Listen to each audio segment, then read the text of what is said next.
தளபதி படை அனைவருக்கும் வணக்கம். தளபதி விஜய் அவர்கள் ஈரோட்டில் பயங்கரமாக பேசியிருப்பாரு. இப்போ சில கட்சிகள் பார்த்தீங்கன்னா நம்ம கூட கூட்டணிக்கு வருவார் விஜய் அவர்கள் அப்படின்னு சொல்லிட்டு நினைச்சு தப்பு கணக்கு போட்டாங்க. அது எதுவுமே நடக்கலன்னு உடனே பல விமர்சனங்கள் விஜய் அவர்கள் மீது வச்சாங்க. விஜய் அவர்களும் ஒரு முடிஞ்ச அளவுக்கு கண்டுக்காம தான் போயிட்டு இருந்தாரு. ஆனால் ஒரு கட்டத்துக்கு மேலே அடிக்க நம்மள என்ன பண்ணுறது வெறுப்பாயிடுச்சு ஒரு அளவுக்கு மேலே. சரி இதை இப்படியே விட்டால் வேலைக்கு ஆகாது அப்படின்னு சொல்லிட்டு தளபதி விஜய் அவர்கள் ஈரோட்டில் சில விஷயங்களை எடுத்து பேசியிருப்பாரு. இது வரைக்கும் முன்னாடி பேசினது இல்லாமல் எக்ஸ்ட்ரா கொஞ்சம் பேசியிருப்பாரு.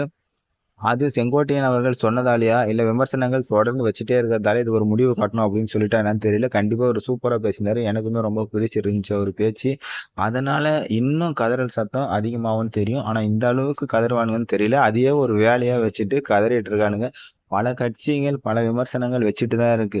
ஏன்னாக்கா விஜய் அவர்கள் புதுசாக வந்திருக்காங்க. அதனால பல கட்சிகள் பல விமர்சனங்கள் வச்சு தான் ஆவாங்க. ஏன்னா கேப்டன் விஜயகாந்த் அவர்கள் மீதுமே பல விமர்சனங்கள் வைக்கப்பட்டுச்சு. அதனால விமர்சனங்கள் வைக்கிறதால விஜய் அவர்கள் தவறு அப்படின்றது இல்லை. இப்படி தான் அரசியலில் மோதி அவங்கள டவுன் பண்ணுவாங்கன்னு நம்மளுக்கு எல்லாருக்கும் தெரியும். ஆனால் மக்களாகிய நம்ம ஓ அதுதான் உண்மை அப்படின்ற மாதிரி நம்புறது ஒரு முட்டாள்தனம் அப்படின்னு தான் தெரியும். ஏன்னா அஜித் அவர்கள் பேசியதையும் விஜய் அவர்களுக்கு எதிராக தான் பேசினாரு அப்படின்னு சொல்லிட்டு கொஞ்ச நாளைக்கு முன்னாடி பார்த்தோம். அப்புறமா அஜித் அவர்களே சொன்னார், இல்லை நான் அந்த மாதிரிலாம் பேசலை அப்படின்னு சொன்னார். ஏன்னா இங்கே யார் எது பேசினாலும் பார்த்தீங்கன்னா அதை தப்பாக மாற்றி விட்டுறதுக்குன்னே பல கூட்டங்கள் பல மீடியாக்கள் வேலை பார்த்துட்டு இருக்காங்க.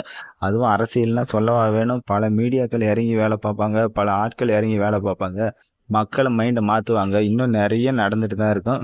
இதெல்லாம் நம்ம எதுவும் நம்ப வேண்டாம். நம்ம பயணத்தை நோக்கி போயிட்டுருக்கோம். அடுத்து பார்த்தீங்கன்னா சேலத்தில் 30ஆம் தேதி மக்கள் சந்திப்பு அப்படின்னு சொல்லியிருக்காங்க. அதுவும் மிக பிரம்மாண்ட முறையில் நடக்க போகுது, சூப்பராக இருக்கும் அப்படின்ற மாதிரி சொல்லியிருக்காங்க. ஏன்னா சேலத்தை பொறுத்த வரைக்கும் பார்த்தீங்கன்னா அது ஒரு முக்கியமான ஏரியா. ஏன்னா எடப்பாடி பழனிசாமி அவர்களுக்குமே அது ஒரு ரெட்டலை போட்ட மாதிரி இருக்குது. இன்னும் சில நாட்கள் கழித்து அது கண்டிப்பாக டிவிகேவுக்கு சாதகமாக தான் வரும் அப்படின்னு நம்ம எதிர்பார்க்கலாம். அங்கே தளபதி அவர்கள் எந்த மாதிரி பேச போகிறாரு அப்படின்னு சொல்லிட்டு எதிர்பார்ப்பு அதிகமாகவே இருக்குது. முடிஞ்ச அளவுக்கு பல மீடியாக்கள் எதுவும் நம்ப வேண்டாம். தளபதி விஜய் அவர்கள் பற்றி பல மீடியாக்கள் பேசிட்டு தாங்க, பேசுகிறவங்க பேசிகிட்டே இருக்கட்டுங்க. அதுதாங்க பேசுறது ஒரு வகையில் நல்லது தான். தப்பாக பேசுகிறாங்களோ எப்படி பேசுகிறாங்களோ பேசிகிட்டே இருக்கட்டும். அது ஒரு வகையில் நல்லது தான். சில ஒரு முக்கியமான அறிவிப்பெல்லாம் அறிவிச்சிருக்காங்க தளபதி விஜய் அவர்கள். ஆட்சிக்கு வந்தால் என்னென்ன பண்ண போகிறோம் அப்படின்ற மாதிரி. அதையும் பொறுத்திருந்து பார்ப்போம். இன்னும் டிஎம்கே அதை பற்றி எதுவுமே பேசவே இல்லை. ஆனால் பயத்தில் தான் இருக்காங்க.